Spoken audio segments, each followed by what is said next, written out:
한국 수학여행? 노벨과학상 하나 없는 나라에서 뭘 보고 오라고? 전원 아이비리그 합격 예정인 독일 천재들이 인천공항 30분 만에 완전히 무너졌습니다. 한국인들이 이렇게까지. 아무도 예상하지 못했습니다. 아시아의 작은 나라라고 얕봤던 한국에서 독일 엘리트들이 인생의 전환점을 맞을 줄은. 우리가 얼마나 오만했는지 이제야 깨달았어요. 대체 무엇이 독일 최고 천재들을 이토록 변화시킨 걸까요? 그 충격적인 7일간의 이야기, 지금 바로 시작합니다. 안녕하세요. 저는 독일 하이델베르크 헬름홀츠 김나지움 3학년 요하네스 폰 라이엔바흐입니다. 저희 학교 이름을 들어보셨나요? 아마 모르실 겁니다. 하지만 이렇게 말씀드리면 아실 거예요. 독일에서 아이비리그 진학률 85%를 자랑하는 최고 명문입니다.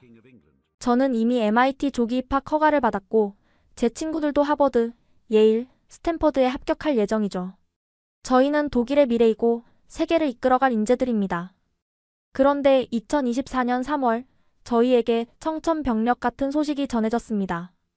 여러분, 안타깝지만 실리콘밸리 탐방이 취소되었습니다.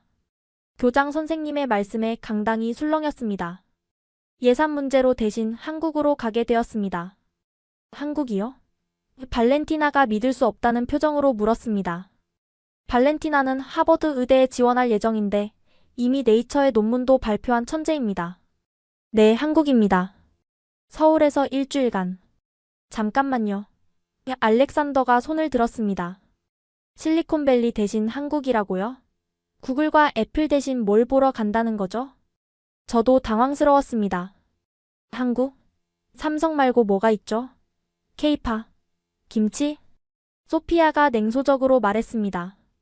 분단국가 체험학습이라도 하러 가는 건가요? 우리 독일은 30년 전에 이미 통일했는데.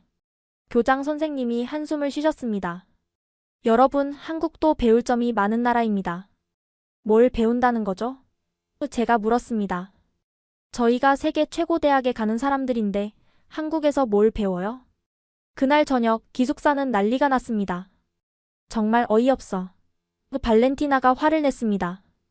내가 스탠퍼드 의대 면접 준비하느라 바쁜데 한국에서 일주일을 낭비하라고? 그러게. 차라리 그 시간에 코딩 대회 준비나 더 하고 싶어.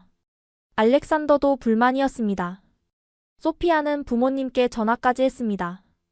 아빠 학교에서 실리콘밸리 대신 한국 간대요. 말이 되나요? 하지만 학교 결정은 번복되지 않았습니다. 출발 전날 저희는 마지못해 짐을 쌌습니다. 그래도 일주일이면 금방 지나가겠지. 발렌티나가 한숨을 쉬었습니다. 맞아. 그냥 관광이나 하고 오자. 알렉산더가 어깨를 으쓱했습니다. 비행기에서 저는 한국에 대해 검색해봤습니다. GDP 세계 13위, 1인당 국민소득 3만 5천 달러. 나쁘지 않네요. 하지만 독일이나 미국에 비하면 여전히 부족하죠. 야, 이거 봐. 소피아가 핸드폰을 보여줬습니다. 한국 학생들 하루에 16시간씩 공부한대. 미쳤나봐. 창의성 제로겠네. 발렌티나가 코웃음 쳤습니다. 그렇게 공부해도 노벨상 하나 못 받았잖아. 저도 동의했습니다. 그러니까. 우리처럼 효율적으로 공부해야지. 무작정 시간만 때려 넣으면 뭐해. 12시간의 비행 끝에 인천공항에 도착했습니다. 자, 이제 일주일만 버티면 돼. 제가 친구들에게 말했습니다. 그때는 몰랐습니다. 이 일주일이 제 인생에서 가장 충격적인 경험이 될 줄은. 인천공항에 도착하자마자 발렌티나가 화장실에 다녀오겠다고 했습니다. 저희는 입국 심사를 기다리며 공항을 둘러봤는데 솔직히 첫인상은 꽤 괜찮았습니다. 생각보다 깨끗하네. 알렉산더가 인정했습니다. 프랑크푸르트 공항이랑 비슷한 수준인 것 같아. 소피아도 놀란 눈치였습니다. 그런데 15분이 지나도 발렌티나가 돌아오지 않았습니다. 뭐하나? 메시지 보내봐. 제가 걱정되어 말했습니다. 바로 그때 발렌티나가 창백한 얼굴로 뛰어왔습니다. 큰일 났어. 지갑이 없어. 뭐? 저희 모두 깜짝 놀랐습니다. 화장실에 두고 나온 것 같아. 에르메스 지갑에 현금 2,000유로랑 카드 다 들어있었는데 발렌티나의 그 지갑은 생일 선물로 받은 1만 유로짜리였습니다. 빨리 가서 찾아보자.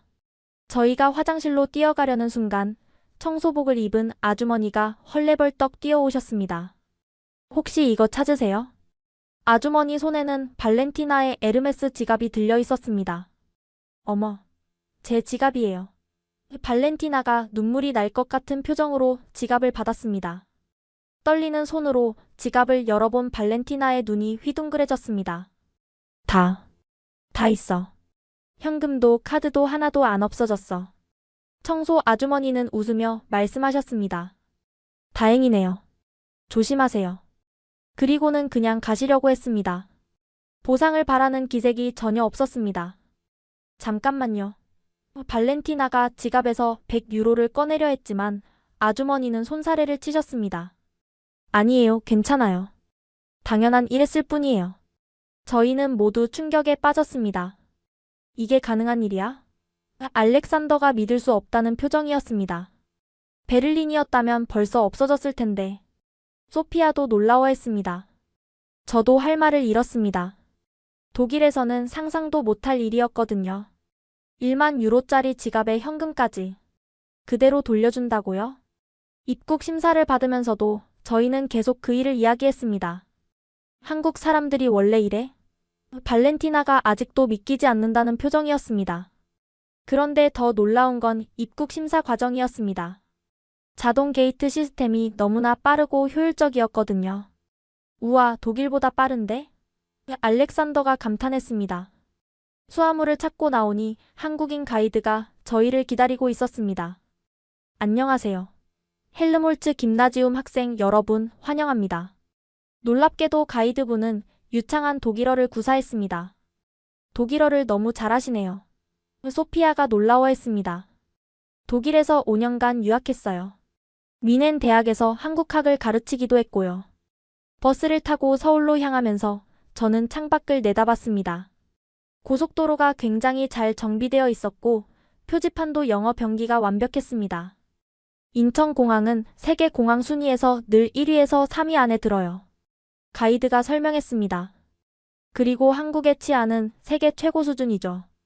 아까 지갑 찾으신 것도 한국에서는 흔한 일이에요. 정말요? 발렌티나가 물었습니다. 그럼 범죄율이 얼마나 되나요?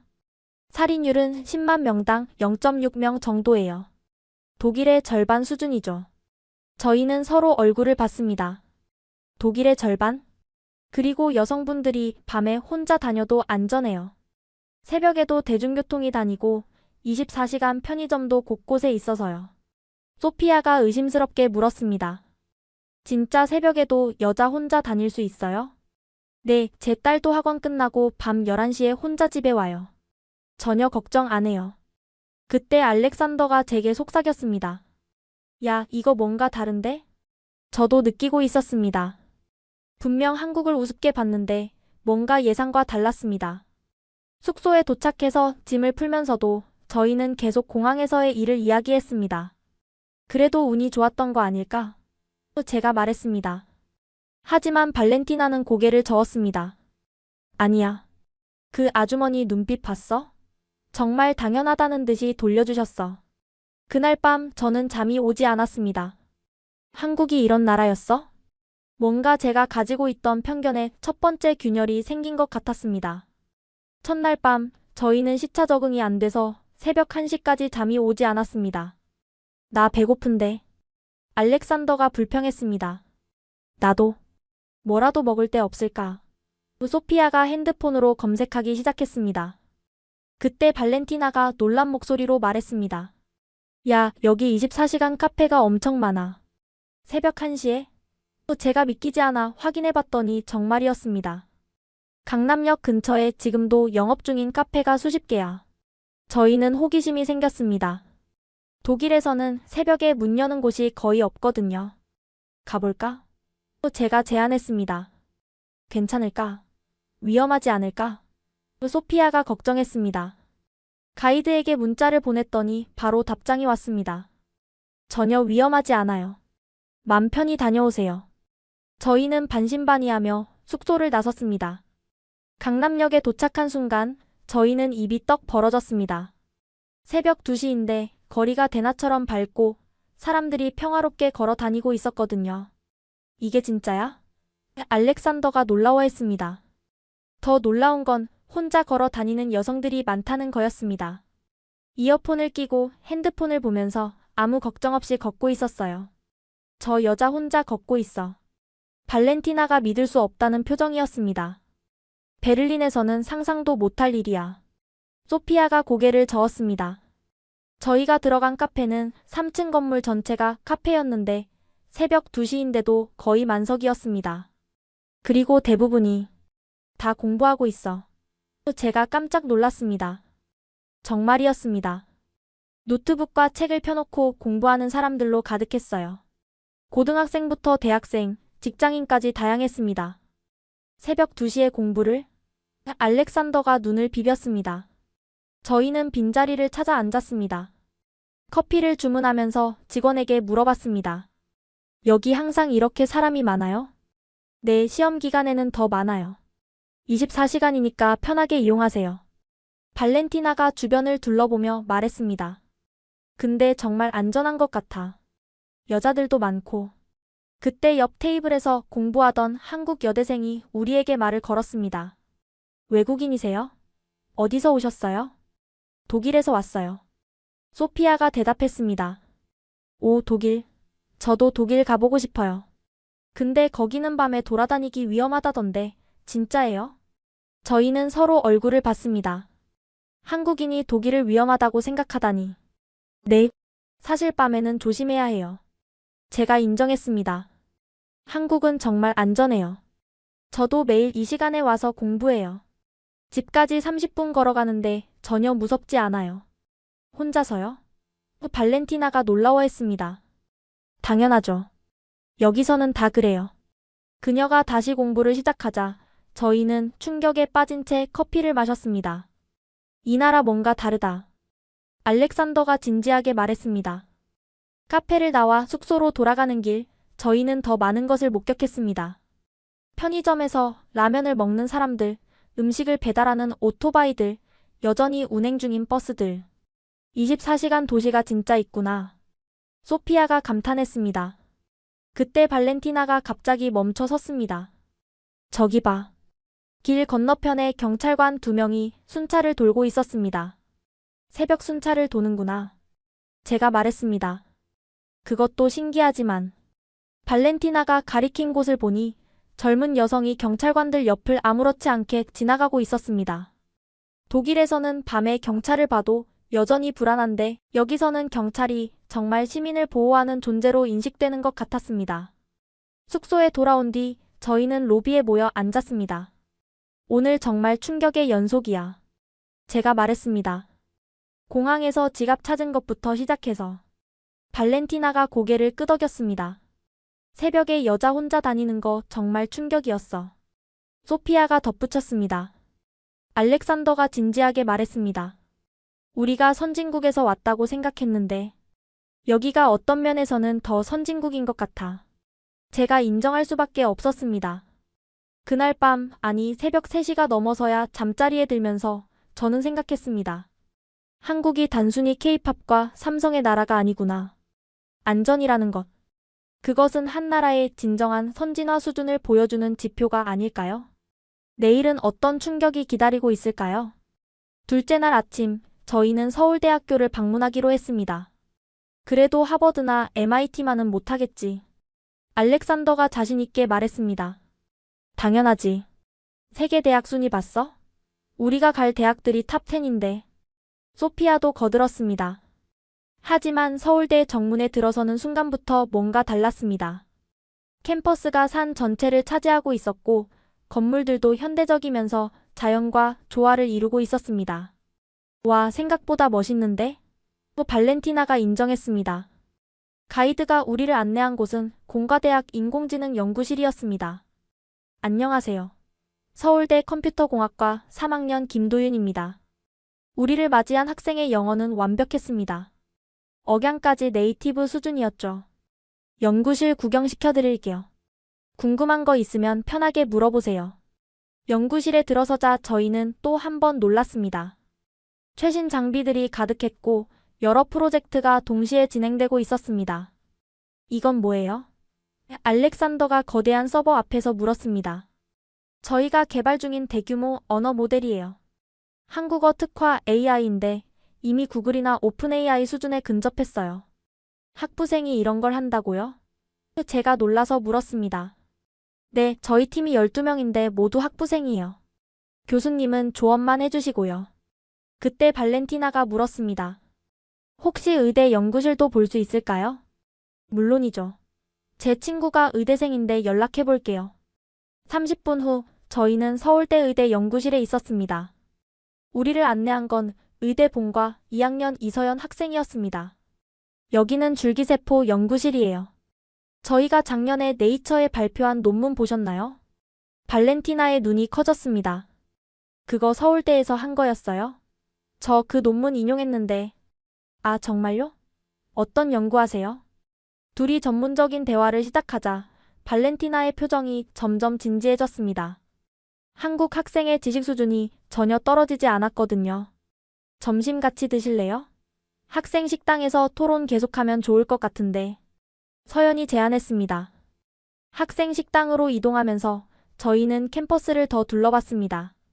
도서관은 24시간 개방이었고 곳곳에 학생들이 토론하는 모습이 보였습니다. 식당에서 서울대 학생들 여럿이 합류했습니다. 경영학과, 정치외교학과, 물리학과 등 다양한 전공의 학생들이었죠. 독일에서 오셨다면서요? 저희랑 토론해 보실래요? 정치외교학과 박진우 학생이 제안했습니다. 좋아요. 무슨 주제로 할까요? 소피아가 자신 있게 대답했습니다. 유럽연합의 미래와 아시아 협력체 구축 가능성은 어때요? 토론이 시작되자 저희는 점점 당황하기 시작했습니다. 한국 학생들의 논리와 지식이 만만치 않았거든요. 유럽연합은 경제 통합에서 시작했지만 아시아는 문화적 다양성이 더 크기 때문에 다른 접근이 필요합니다. 진우가 유창한 영어로 설명했습니다. 그런데 독일이 중심이 된 유럽 통합도 결국 남북 격차 문제를 해결하지 못했잖아요. 경영학과 최혜린이 날카롭게 지적했습니다. 소피아가 반박하려 했지만 상대의 논리가 탄탄했습니다. 게다가 구체적인 수치와 사례까지 들어가며 공격해왔죠. 1시간 후 토론이 끝났을 때 저희는 사실상 완패했습니다. 재밌었어요. 독일 학생들 실력이 정말 좋네요. 진우가 웃으며 말했지만 그게 더 자존심 상했습니다. 연구실로 돌아가는 길에 물리학과 강석준 학생이 저에게 물었습니다. MIT 가신다고요? 저도 내년에 박사과정 지원하려고 하는데 조언 좀 해주실 수 있나요? 아, 네, 그런데 왜 한국에서 박사를 안 하세요? 제가 물었습니다. 한국에서 석사까지는 하고 가려고요. 여기 교수님들도 훌륭하시거든요. 특히 양자 컴퓨터 쪽은 한국이 앞서가는 부분도 있어서요. 또 놀랐습니다. 양자 컴퓨터에서 한국이 앞서간다고요? 캠퍼스를 떠나기 전 서연이 발렌티나에게 명함을 줬습니다. 연구 관련해서 협업할 일 있으면 연락주세요. 하버드 가시면 공동 연구도 좋을 것 같아요. 발렌티나는 복잡한 표정으로 명함을 받았습니다. 버스에 오르자 차 안은 조용했습니다. 모두 충격에 빠져 있었거든요.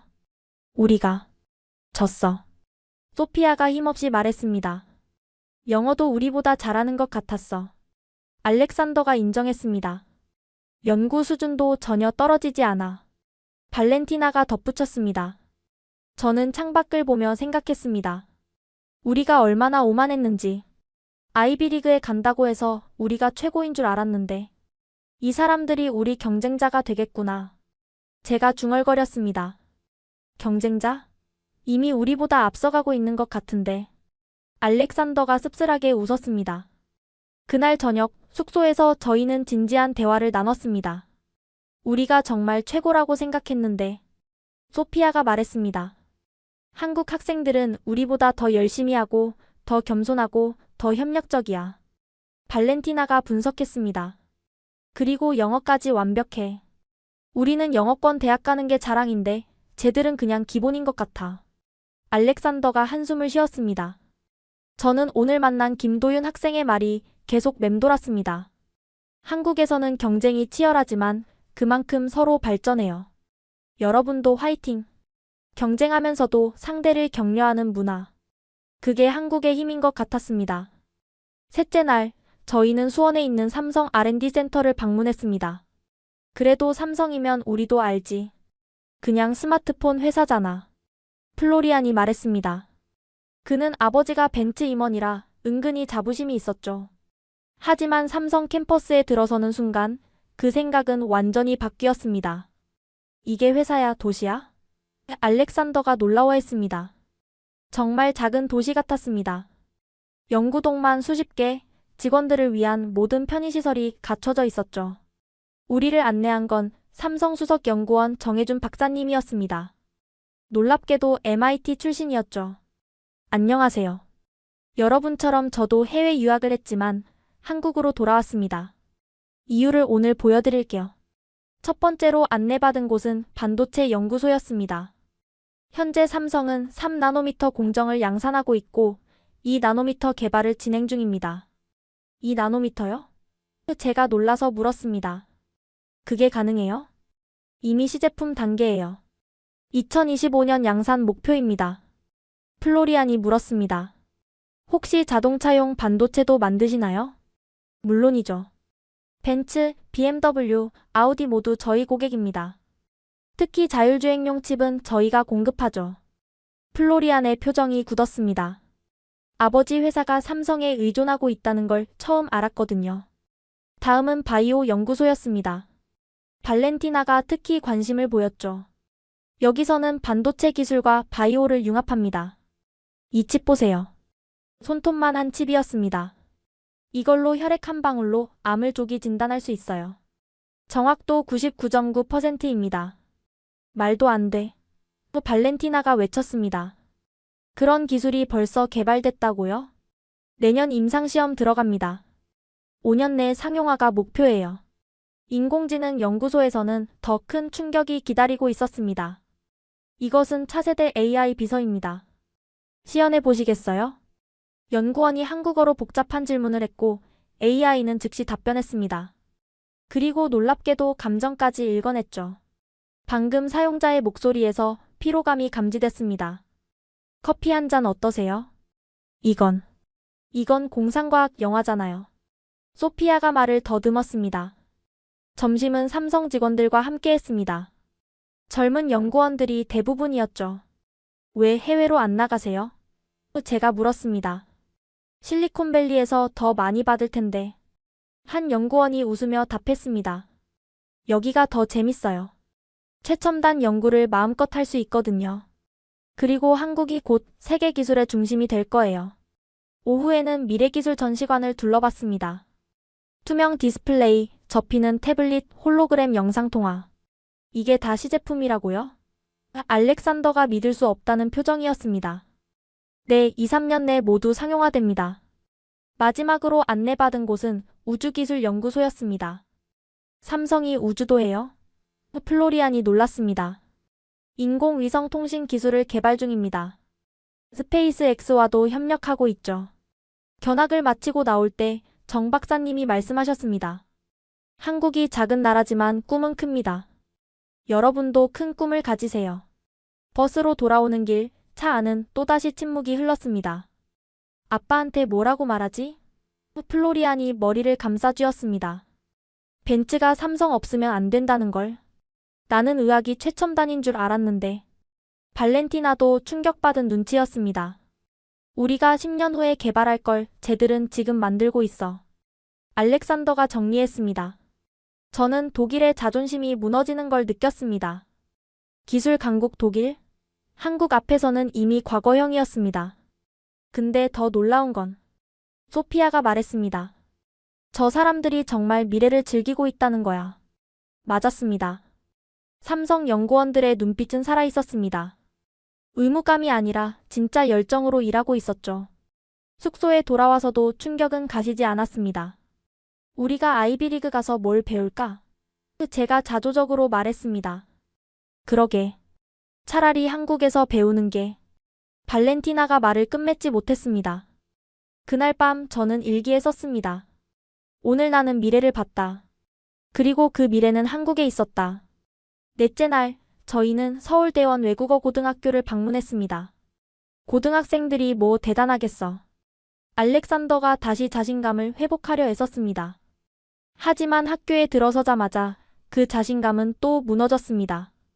새벽 7시 30분인데 이미 학생들로 가득했고 복도에서는 다양한 언어가 들렸습니다. 저 학생 방금 아랍어로 말한 거 맞지? 소피아가 놀라워했습니다. 교장 선생님이 우리를 맞이했습니다. 환영합니다. 우리 학생들이 독일 명문고 학생들을 만나기를 고대했어요. 첫 수업 참관은 영어 토론 수업이었습니다. 주제는 기후변화와 국제협력이었죠. 한국 학생이 일어나 발표를 시작했습니다. 영어로 말했지만 저는 한국어로 번역해서 적어둘게요. 파리 협정은 획기적이지만 선진국과 개발도상국 간의 근본적인 불평등을 해결하지 못합니다. 발음도 완벽했지만 더 놀라운 건 논리 전개였습니다. 대학원생 수준이었죠. 저 학생 몇 살이에요? 발렌티나가 속삭였습니다. 17살이요. 옆에 있던 선생님이 답했습니다. 토론이 시작되자 더 놀랐습니다. 학생들이 영어, 프랑스어, 중국어를 섞어가며 토론했거든요. 멀티링구얼 토론이에요. 언어 능력과 사고력을 동시에 기르죠. 쉬는 시간에 한 학생이 우리에게 다가왔습니다. 안녕하세요. 저는 2학년 강서준이에요. 독일어도 하세요? 유창한 독일어였습니다. 언어를 몇 개나 해요? 제가 물었습니다. 한국어, 영어, 중국어, 일본어, 독일어, 프랑스어, 스페인어요. 아랍어는 지금 배우고 있어요. 7개. 우리 모두 입이 떡 벌어졌습니다. 여기서는 평균이에요. 최소 5개는 해야 해요. 다음은 수학 수업이었습니다. 그런데 이거 대학 수학 아니에요? 제가 칠판을 보고 놀랐습니다. 미적분학 심화예요. 이 정도는 2학년 때 끝내야 해요. 선생님이 설명했습니다. 한 학생이 칠판에 나가 문제를 풀기 시작했습니다. 저도 MIT 조기 입학할 정도로 수학을 잘하지만 그 학생의 문제 풀이 속도는 놀라웠습니다. 점심시간 급식실에서 더 큰 충격을 받았습니다. 학생들이 밥을 먹으면서도 단어장을 보고 이어폰으로 강의를 듣고 있었습니다. 점심시간에도 공부해요? 소피아가 물었습니다. 시간이 아까워요. 한 학생이 웃으며 답했습니다. 하루에 한 단어라도 더 외우면 1년이면 365개잖아요. 오후에는 특별활동 시간을 받습니다. 과학 동아리에서는 대학 수준의 실험을 하고 있었고 토론 동아리는 UN 회의를 시뮬레이션하고 있었습니다. 작년에 우리 학교 졸업생 중 하버드 5명, 예일 3명, 스탠퍼드 6명 갔어요. 안내하던 학생이 자랑스럽게 말했습니다. 우리와 같은 목표를 가진 학생들이었지만 준비 수준이 달랐습니다. 방과 후 학교는 더 활기찼습니다. 자율학습실은 만석이었고 도서관에서는 스터디 그룹이 곳곳에서 토론하고 있었습니다. 저녁 10시까지 있어요. 집에 가서도 새벽 1시까지는 공부하고요. 강서준이 설명했습니다. 매일요? 발렌티나가 믿기지 않는다는 표정이었습니다. 네, 재미있어서요. 새로운 걸 배우는 게 너무 즐거워요. 그때 한 여학생이 다가왔습니다. 혹시 발렌티나 씨 맞아요? 네이처에 논문 내신? 어떻게 알아요? 읽었어요. 줄기세포 연구 정말 인상적이었어요. 저도 의대 갈 건데 질문 좀 해도 될까요? 고등학생이 네이처 논문을 읽고 이해한다니. 학교를 떠나기 전 강서준이 우리에게 말했습니다. 한국 학생들이 공부만 한다고 생각하시죠? 하지만 우리는 더 나은 세상을 만들기 위해 공부해요. 여러분도 화이팅! 버스에서 우리는 말을 잃었습니다. 저 나이에 우리가 뭐 했지? 알렉산더가 중얼거렸습니다. 게임하고 파티하고. 플로리안이 부끄러워했습니다. 저 아이들이 5년 후엔. 소피아가 말을 끝맺지 못했습니다. 우리의 진짜 경쟁자가 되겠지. 제가 마무리했습니다. 발렌티나가 진지하게 말했습니다. 우리가 천재인 줄 알았는데 여기서는 저런 애들이 수백 명이야. 그날 밤 저는 처음으로 두려움을 느꼈습니다. 우리가 최고라고 믿었던 독일 교육이 한국의 열정 앞에서는 무색해 보였으니까요. 이들과 어떻게 경쟁하지? 아니, 더 중요한 질문이 떠올랐습니다. 우리는 왜 공부하고 있는 거지? 5째 날, 우리는 비무장지대에 견학을 갔습니다. 분단국가 체험이라. 플로리안이 시니컬하게 말했습니다. 우리는 35년 전에 통일했는데. 하지만 임진각에 도착하자 분위기가 달랐습니다. 무겁고 엄숙한 기운이 감돌았죠. 가이드가 설명했습니다. 한국 전쟁으로 300만 명이 죽었습니다.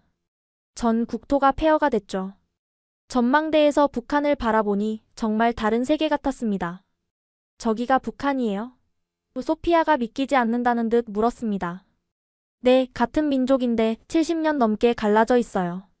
그때 한 한국인 할아버지가 망원경으로 북쪽을 보고 계셨습니다. 눈물을 흘리시는 게 보였죠.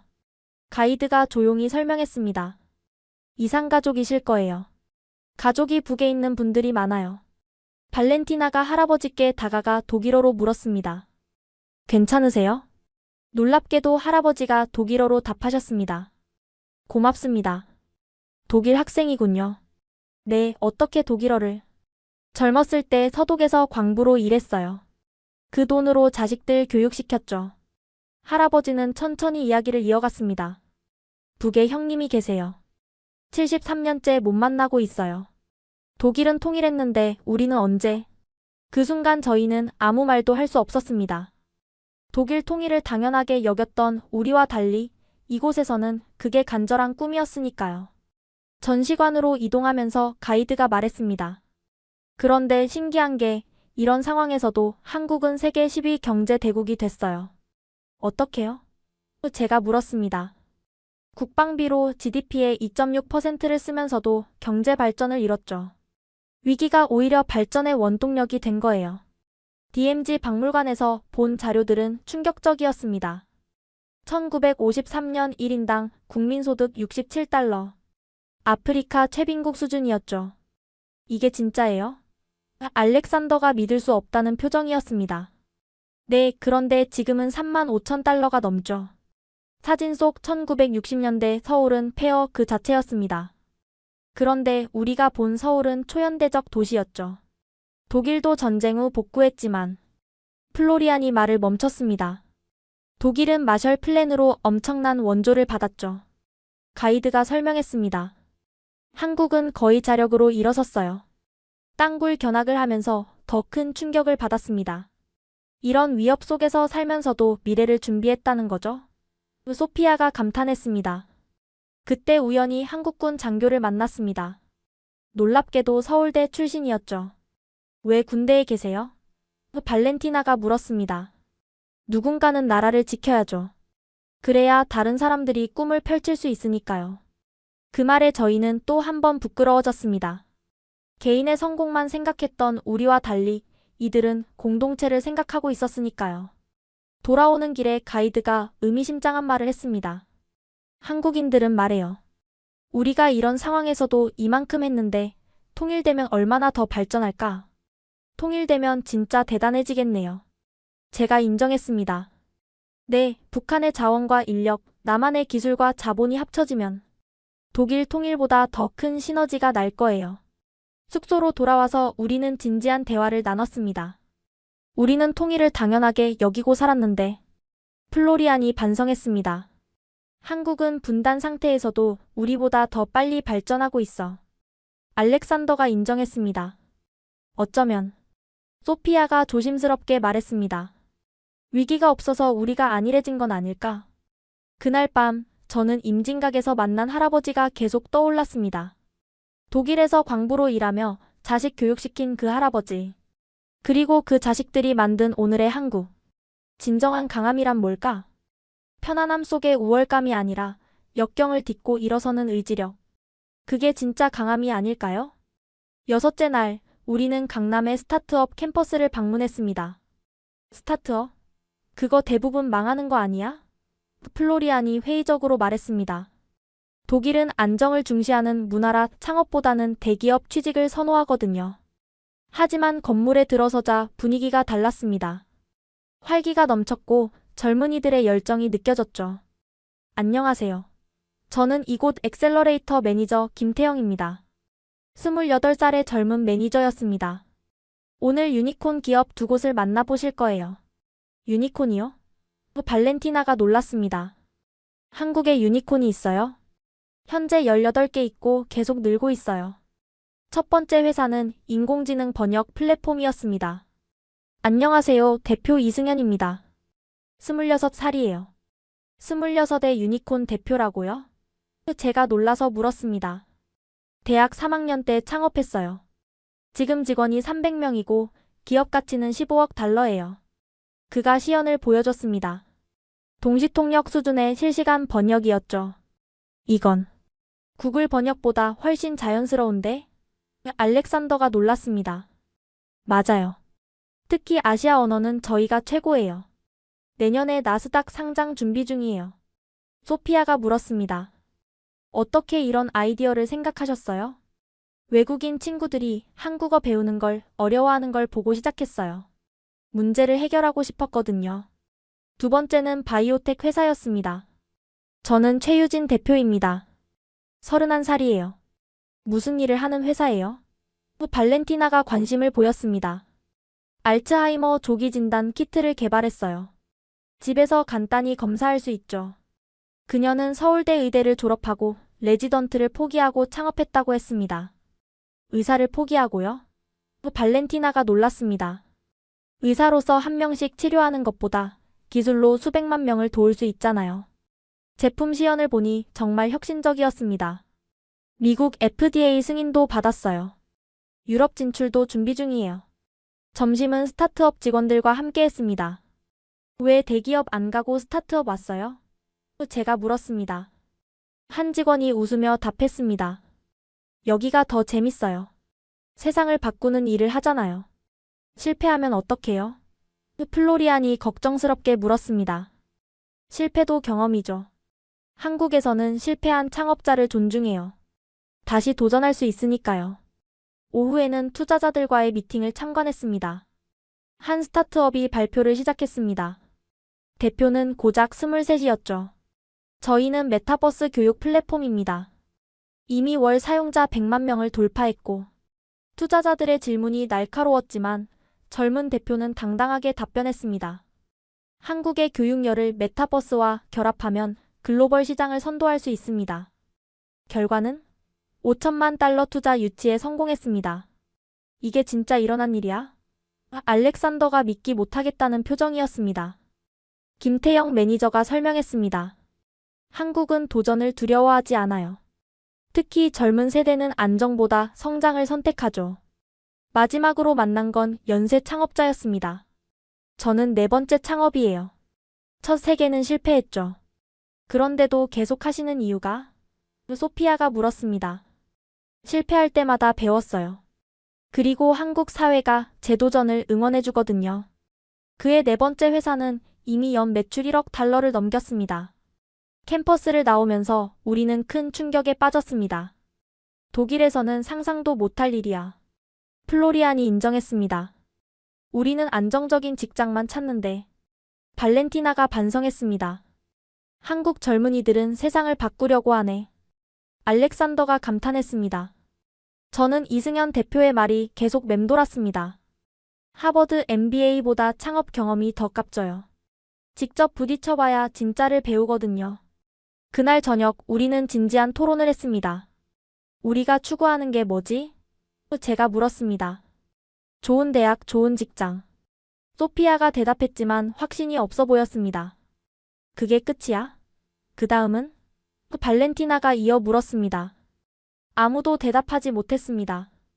한국의 젊은이들은 꿈을 현실로 만들고 있는데 우리는 남이 정해준 길만 가고 있었던 거죠. 어쩌면 플로리안이 조심스럽게 말했습니다. 우리가 진짜 패배자인지도 몰라. 그날 밤 저는 결심했습니다. MIT 졸업장이 목표가 아니라 그걸로 무엇을 할지 고민해야겠다고. 한국이 가르쳐준 건 기술이 아니라 태도였습니다. 도전하는 용기, 실패를 두려워하지 않는 정신. 그게 진짜 선진국의 모습 아닐까요? 7째 날 오전 우리는 경복궁을 방문했습니다. 또 관광이야? 알렉산더가 시큰둥했습니다. 이미 충격을 너무 많이 받아서 지쳐 있었거든요. 하지만 경복궁에 들어서는 순간 분위기가 달랐습니다. 600년 된 궁궐이 서울 한복판에 완벽하게 보존되어 있었고 그 너머로는 초현대식 빌딩들이 조화롭게 서 있었습니다. 이게 어떻게 가능하지? 소피아가 감탄했습니다. 가이드가 설명했습니다. 한국은 개발 과정에서도 문화유산을 지켰어요. 과거와 미래가 공존하는 거죠. 근정전 앞에서 우연히 한국 대학생들을 만났습니다. 전통 건축을 공부한다는 학생들이었죠. 왜 전통 건축을 공부해요? 제가 물었습니다. 현대 건축이 더 실용적이지 않나요? 한 학생이 웃으며 답했습니다. 전통 속에 미래가 있어요. 한옥의 원리를 현대적으로 재해석하면 놀라운 건축이 나와요. 그들은 실제로 한옥의 처마 구조를 응용한 친환경 건물을 설계하고 있었습니다. 과거를 버리는 게 발전이 아니에요.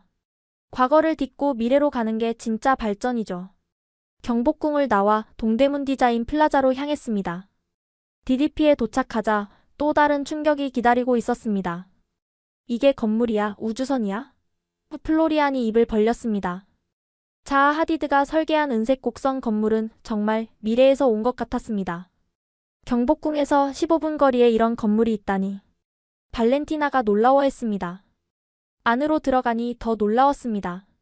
전시장에서는 한복을 현대적으로 재해석한 패션쇼가 열리고 있었고, 다른 쪽에서는 전통 공예를 3D 프린터로 구현하는 워크숍이 진행 중이었습니다. 전통과 현대의 만남이에요. 큐레이터가 설명했습니다. 한 디자이너를 만났는데 그녀의 작품이 인상적이었습니다. 단청 문양을 디지털 아트로 표현했어요. NFT로도 판매하고 있죠. 전통 문양을 NFT로요? 알렉산더가 놀랐습니다. 네, 이미 뉴욕 컬렉터들에게 인기예요. 한국의 미를 세계에 알리는 거죠. 옥상 정원에 올라가니 서울 시내가 한눈에 보였습니다. 저기 봐요. 가이드가 가리켰습니다. 저 한옥마을 바로 옆이 강남 빌딩 숲이에요. 정말 묘한 광경이었습니다. 기와 지붕과 유리 빌딩이 함께 있는 도시. 베를린도 역사가 있지만 소피아가 말을 멈췄습니다. 이렇게 조화롭지는 않아. 제가 마무리했습니다. DDP 디자인 마켓에서 한 공예가를 만났습니다. 전통 나전 7기 기법인데 레이저 커팅을 접목했어요. 작품은 전통적이면서도 현대적이었습니다. 이게 바로 K-코리안 스타일이에요. 그가 자랑스럽게 말했습니다. 돌아오는 길에 우리는 깊은 생각에 잠겼습니다. 독일도 역사를 자랑하지만 플로리안이 시작했습니다. 박물관에만 가둬놨지. 발렌티나가 이어받았습니다. 한국은 역사를 현재로 가져왔어. 알렉산더가 정리했습니다. 저는 오늘 본 것들이 한국의 정체성을 보여준다고 생각했습니다. 과거를 존중하되 집착하지 않고 미래를 향하되 뿌리를 잇지 않는 것. 이게 진짜 문화 강국이구나. 소피아가 인정했습니다. 그날 밤 저는 일기에 썼습니다. 한국은 시간여행이 가능한 나라다. 한 발은 과거에, 한 발은 미래에 딛고 있으면서도 흔들리지 않는다. 내일이면 독일로 돌아가야 합니다. 하지만 이미 저는 다른 사람이 되어 있었습니다. 마지막 날 저녁 우리는 이태원을 갔습니다. 이태원? 미군 기지 근처 아니야? 플로리안이 물었습니다. 맞아요. 하지만 지금은 서울에서 가장 국제적인 곳이에요. 가이드가 설명했습니다. 이태원 거리에 들어서자 정말 놀라웠습니다. 한국어, 영어, 아랍어, 불어, 스페인어. 온갖 언어가 들렸고 다양한 인종의 사람들이 어울려 있었습니다. UN 본부 같아. 소피아가 웃었습니다. 하날랄 레스토랑에서 저녁을 먹기로 했습니다. 주인은 파키스탄 출신이었는데 한국어가 유창했습니다. 한국에 온 지 15년 됐어요. 이제 여기가 제 고향이에요. 한국 생활이 어렵지 않으세요? 발렌티나가 물었습니다. 처음엔 힘들었죠. 하지만 한국 사람들이 정말 따뜻하게 받아줬어요. 지금은 한국 국적도 받았어요. 음식을 기다리며 창밖을 보니 나이지리아 출신으로 보이는 남성이 한국 아내와 아이와 함께 걷고 있었습니다. 다문화 가정이 많아요? 제가 물었습니다. 네, 이태원은 특히 많아요. 한국이 빠르게 다문화 사회가 되고 있죠. 식사 후 우리는 거리를 걸었습니다. 프랑스 빵집, 터키 케밥 가게, 멕시코 타코집, 일본 라멘집이 나란히 있었습니다. 베를린 크로이츠베르크보다 더 다양한 것 같아. 알렉산더가 인정했습니다. 한 북유럽 스타일 카페에 들어갔는데 주인이 스웨덴 사람이었습니다. 어떻게 한국에 오게 되셨어요? 소피아가 물었습니다. 아내가 한국인이에요. 스톡홀름에서 만났는데 결혼하고 한국에 정착했죠. 후회 없어요. 그는 한국의 역동성과 기회가 매력적이라고 했습니다. 유럽은 너무 정체되어 있어요. 한국은 매일 변화하고 성장해요. 거리를 더 걷다가 이슬람 사원을 발견했습니다. 한국에 모스크가 있어요? 발렌티나가 놀랐습니다. 네, 종교의 자유가 보장되니까요. 교회, 절, 모스크가 공존해요. 근처 공원에서는 다양한 국적의 사람들이 함께 운동하고 있었습니다. 한국인, 미국인, 인도인이 함께 농구를 하고 옆에서는 아프리카 사람들이 축구를 하고 있었죠. 이게 진짜 글로벌이구나. 플로리안이 감탄했습니다. 그때 한 한국 청년이 우리에게 다가왔습니다. 독일에서 오셨어요? 반가워요. 저 독일 문화 정말 좋아해요. 그는 이태원에서 국제문화교류 카페를 운영한다고 했습니다. 매주 금요일마다 랭귀지 익스체인지 모임을 해요. 한국인들이 외국어를 배우고 외국인들이 한국어를 배우죠. 한국 사람들이 그렇게 외국 문화에 관심이 많아요? 제가 물었습니다. 엄청나죠. 특히 젊은 세대는 정말 열려 있어요. 다름을 즐기고 배우려고 해요. 카페로 가보니 정말 다양한 사람들이 모여 있었습니다. 한국 대학생이 케냐 유학생에게 한국어를 가르치고 프랑스 주재원이 한국 직장인에게 불어를 가르치고 있었죠. 이런 게 매주 열려요? 소피아가 놀랐습니다. 네, 그리고 무료예요. 서로 돕는 거니까요. 그때 한 나이지리아 출신 의사를 만났습니다. 한국 의료 시스템을 배우러 왔어요. 아프리카에 적용하고 싶거든요. 한국에서 차별받지 않으세요? 발렌티나가 조심스럽게 물었습니다. 가끔 있죠. 하지만 대부분의 한국인은 정말 친절해요. 특히 제가 의사라고 하면 존경해주세요. 이태원을 떠나면서 우리는 많은 생각을 했습니다. 독일도 다문화 사회라고 하지만 플로리안이 말을 시작했습니다. 이렇게 자연스럽지는 않아. 알렉산더가 이어받았습니다. 한국은 정말 빠르게 변하고 있구나. 발렌티나가 정리했습니다. 저는 오늘 본 이태원이 한국의 미래를 보여준다고 생각했습니다. 전통을 지키면서도 다양성을 수용하는 열린 사회. 베를린이 유럽의 중심이라고 자부했는데 소피아가 씁쓸하게 웃었습니다. 서울이 아시아의 중심이 되고 있네. 제가 인정했습니다. 호텔로 돌아오면서 가이드가 마지막 말을 해주었습니다. 한국은 완벽하지 않아요. 문제도 많죠. 하지만 계속 나아지려고 노력해요. 그게 한국의 힘이에요. 내일이면 떠나야 합니다. 하지만 이미 저의 마음 한 구석에는 한국이 자리 잡았습니다. 언젠가 다시 오고 싶다는 생각과 함께 마지막 날 아침 짐을 정리하면서 우리는 모두 착잡한 마음이었습니다. 벌써 일주일이 지났네. 소피아가 한숨을 쉬었습니다. 일주일? 한 달은 있었던 것 같은데. 알렉산더가 웃었습니다. 정말 그랬습니다. 매일매일이 충격의 연속이었으니까요. 공항으로 가는 버스 안에서 우리는 자연스럽게 이번 여행을 정리하기 시작했습니다. 뭐가 가장 충격이었어? 제가 물었습니다. 전부 다. 플로리안이 단호하게 답했습니다. 지갑 찾은 것부터 시작해서 모든 게 예상 밖이었어. 발렌티나가 진지하게 말했습니다. 나는 한국 학생들의 열정이 가장 인상적이었어. 우리보다 훨씬 더 열심히, 더 겸손하게. 그리고 더 큰 꿈을 가지고 있었지. 소피아가 덧붙였습니다. 김포공항에 도착하니 놀랍게도 우리를 배웅하러 온 사람들이 있었습니다. 서울대에서 만났던 김도윤, 이서연, 그리고 대원 외고의 강서준이었습니다. 정말 와줬네. 발렌티나가 감동한 표정이었습니다. 당연하죠. 친구들이 떠나는데 도윤이 웃으며 말했습니다. 서연이 우리에게 작은 선물을 줬습니다. 한국 전통 매듭이에요. 행운을 빈다는 의미죠. 강서준은 독일어로 쓴 편지를 줬습니다. 독일 가서도 연락해요. 나중에 독일 유학 가면 도와주세요. 당연하지. 제가 진심으로 답했습니다. 공항 카페에서 마지막 시간을 보내며 우리는 많은 이야기를 나눴습니다. 솔직히 처음엔 한국을 무시했어요. 제가 고백했습니다. 우리도 알아요. 도윤이 이해한다는 듯 웃었습니다. 외국인들이 한국을 잘 모르니까요. 하지만 이제는 달라요. 플로리안이 진지하게 말했습니다. 한국이 왜 선진국인지 알겠어요. 서연이 의미심장하게 말했습니다. 기술이나 경제력만이 아니에요. 사람들의 마음가짐이 선진국을 만드는 거죠. 맞아요. 발렌티나가 고개를 끄덕였습니다. 한국인들의 도전 정신, 배려심, 그리고 미래에 대한 희망. 강서준이 물었습니다. 독일 돌아가서 뭐 하실 거예요? 우리는 서로를 봤습니다. 일주일 전이었다면 당연히 아이비리그 준비라고 답했겠지만 다시 생각해봐야 할 것 같아요. 소피아가 솔직하게 답했습니다. 대학이 목표가 아니라 수단이라는 걸 깨달았거든요. 알렉산더가 덧붙였습니다. 도윤이 격려했습니다. 어디를 가든 무엇을 하든 잘 될 거예요. 중요한 건 왜 하는가니까요. 출국 시간이 다가오자 우리는 일어났습니다. 정말 고마웠어요.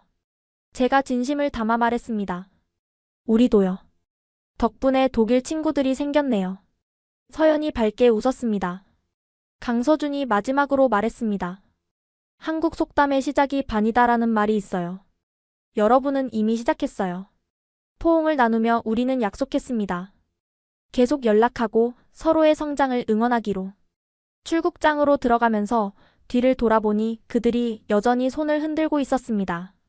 울 것 같아. 발렌티나가 눈시울을 붉혔습니다.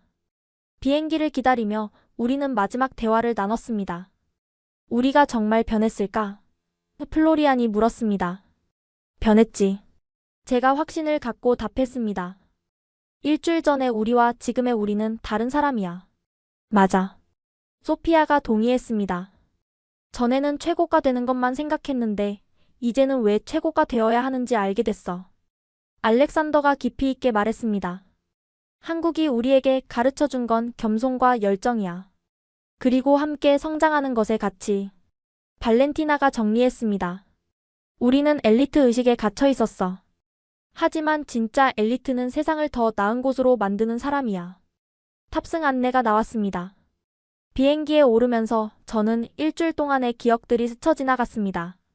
인천공항의 청소 아주머니, 새벽의 강남, 서울대생들과의 토론, 삼성의 미래기술, 대원외고의 열정적인 학생들, DMZ의 무거운 역사, 도전하는 스타트업, 과거와 미래가 공존하는 서울. 한국이 그리울 것 같아. 제가 중얼거렸습니다. 그리워하기만 할 거야? 플로리안이 웃으며 물었습니다. 아니면 우리도 한국처럼 될 거야? 당연히 후자지. 우리 모두가 한 목소리로 답했습니다. 비행기가 이륙하면서 창밖으로 작아지는 한국 땅이 보였습니다. 작별이 아닙니다. 새로운 시작입니다. 독일로 돌아가면 우리는 달라진 모습으로 살아갈 것입니다. 더 겸손하게, 더 열정적으로, 더 큰 꿈을 품고. 한국이 우리에게 준 가장 큰 선물은 새로운 관점이었습니다. 세상을 보는 눈, 미래를 바라보는 자세, 그리고 함께 성장하는 것의 의미. 고마워 한국. 저는 마음속으로 인사했습니다. 언젠가 우리가 성장한 모습으로 다시 만날 그날까지. 지금까지 독일 최고 엘리트 학생들이 한국에서 완전히 무너지고 다시 일어선 이야기 어떠셨나요? 처음에는 오만했던 그들이 진정한 겸손을 배우고 경쟁이 아닌 협력의 가치를 깨달은 일주일의 여정이었습니다. 우리도 때로는 편견의 안경을 쓰고 세상을 봅니다. 하지만 열린 마음으로 직접 경험할 때 진짜 진실을 만날 수 있죠. 이 이야기가 여러분께도 새로운 시각을 선물했기를 바랍니다. 만약 이 영상이 의미 있으셨다면 더 많은 사람들이 편견을 넘어 서로를 이해할 수 있도록 공유 부탁드립니다. 구독과 좋아요도 잊지 마시고요. 다음에는 또 다른 감동적인 이야기로 찾아뵙겠습니다. 여러분의 하루에도 새로운 발견이 있기를 바라며 감사합니다.